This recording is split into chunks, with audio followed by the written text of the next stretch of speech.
What's up mga idol? Gilas Resback dumating na, lagot na ang New Zealand.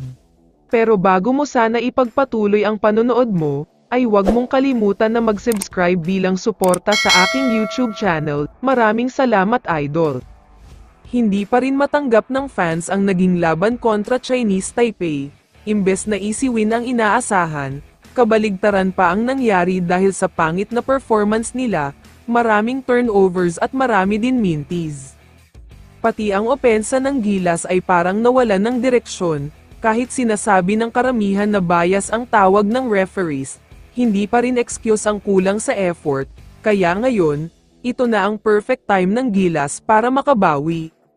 Mamayang gabi, ultimate test na ito para sa Gilas Pilipinas matapos ang frustrating na laban sa Chinese Taipei. Hindi basta-basta ang makakaharap nila dahil ang New Zealand ay isa sa pinakamalakas na teams sa Asia Cup. Matagal na silang sakit sa ulo ng Gilas dahil sa laki, lakas at deadly shooting ng mga players nila, pero kahit pagod man ang team, kailangan ipakita nila na may puso pa ring lumalaban, kailangan na talaga nilang magpakitang Gilas. Sumaya naman ang lahat matapos ang mabigat na balita, na finally ay makakalaro na si Kai Sotto. Ayon sa mga reports ay may clearance na raw siya maglaro at handa nang ibigay ang much-needed help ng national team. May dagdag pa na usap-usapan na si Quentin Milore-Brown ay magiging local na at eligible na din maglaro. Double super big man at reinforcement ito na pwedeng magpabago sa kasalukuyang pangit na laro ng Gilas. Timing na timing ang posibleng pagpasok ni Sotto at Milore-Brown lalo na't crucial ang laban mamayang gabi, kaya habang binabash ang Gilas sa social media, ito ang perfect opportunity para ipakita na hindi pa tapos ang laban.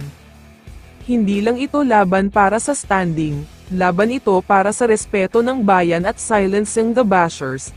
Kailangan lang ng puso, disiplina, utak at konting swerte para makuha ang upset win. Dahil kung matalo ay medyo delikado ang Gilas. Mamayang gabi, gigil na gigil ang buong bansa na makakita ng Gilas na agresibo at buo ang loob. Redemption game ito at the same time ay revenge game na din. Kailangan ng patunayan ng Gilas na the best in Asia sila. Alam ng fans na hindi perfect ang team, pero gusto nilang makita ang effort at magandang laro. Kung makuha nila ang panalo, siguradong babalik ang tiwala ng lahat at napakalaki ang chance na diretso quarterfinals na sila. Kaya naman kung ikaw ang tatanungin idol, ano ang masasabi mo sa balitang ito? I-comment mo naman ang sagot mo sa tanong na ito. So dito na nagtatapos ang video na ito. Maraming salamat sa pagsuporta at panonood mga idol. Ingat at bye-bye.